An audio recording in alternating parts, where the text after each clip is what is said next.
Talking to Taub. He can't say my kids until he lets me test him. So tell me about the love shack where he cheated on his bride. Quarters came in handy. My kids loved the massage bed.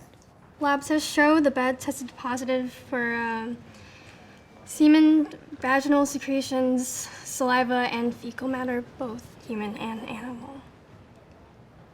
Probably want to boil the kids for a couple hours when you get home. Bathroom also tested positive for 5 different types of pathogenic bacteria. Fusobacterium necrophorum was one of them. Yeah, how do you know? The bulge in his neck. The bacteria colonized his parapharyngeal space and moved into his jugular vein, causing a thrombus. Lemire syndrome. Treat with amoxicillin and clavulanic acid. Take out the clot before it moves to his lungs, it kills him.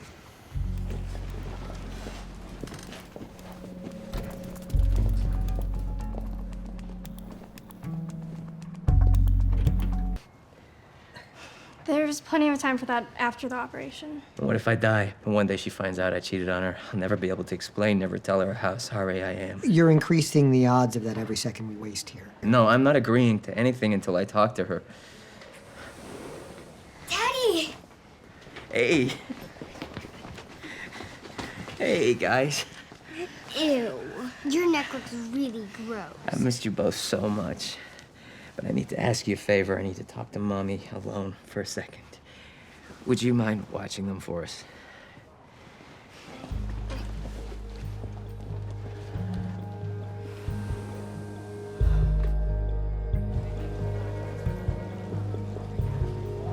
This guy's an idiot. I think he actually has a good point.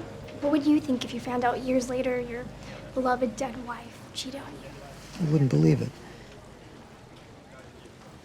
As long as I don't hear it directly from her, then I can hang on to hope that it's not true. But this way, she has to either dump him or forgive him. Guys, get your stuff. We're leaving. I'm so sorry. I'll be back. I'm gonna drop our kids off at my mother's. Look, he made a mistake. A stupid, horrible mistake. But we'll get through this. All I care about right now is that my husband gets better.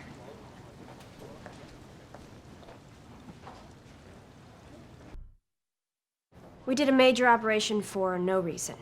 It's not Lemire syndrome. We would have had to biopsy his lymph nodes anyway to check for cancer. Which it's not. Biopsy was clean. We could be dealing with an alcoholic going through withdrawal, explains his heart, seizures, and liver failing. But not his swollen lymph nodes. Why are we selling cable from here? We don't even have a TV in our office. I'm an ex-con trying to adjust to a world that's passed me by. It's feelings all I know.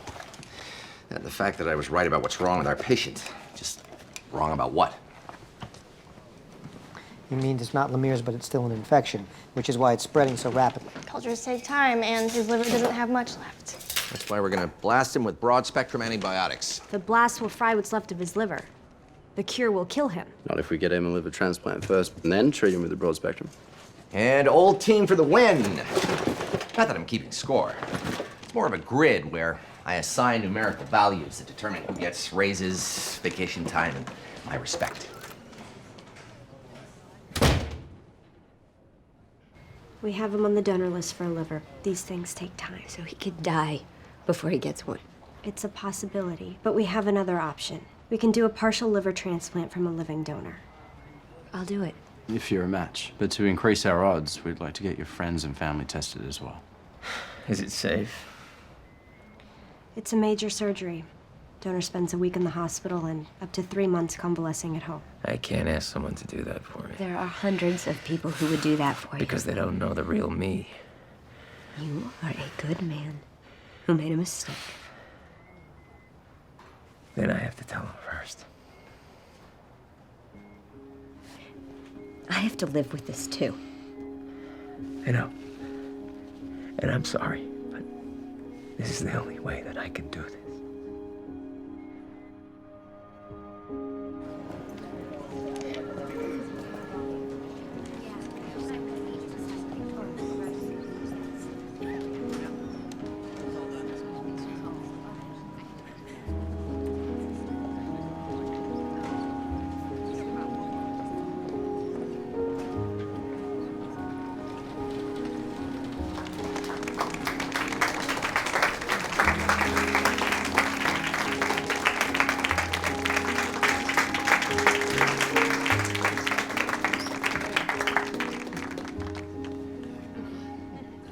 Before I ask any of you to sacrifice 3 months of your life for me, I have a confession.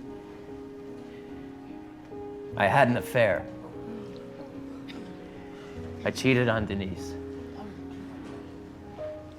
I wouldn't blame anyone if you decide maybe... I forgive him.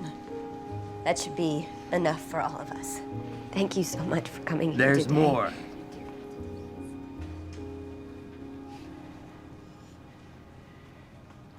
Larry, that new transmission I put in your truck, you didn't need it. Joe, same thing with the engine rebuild. In fact, I cheated most of you here tonight. Half the time you bring your cars into my garage, there's nothing wrong with them. I've been ripping you all off for years. I also took $10,000 from the Harvard Scholarship Fund, and I lost it gambling. I'm sorry.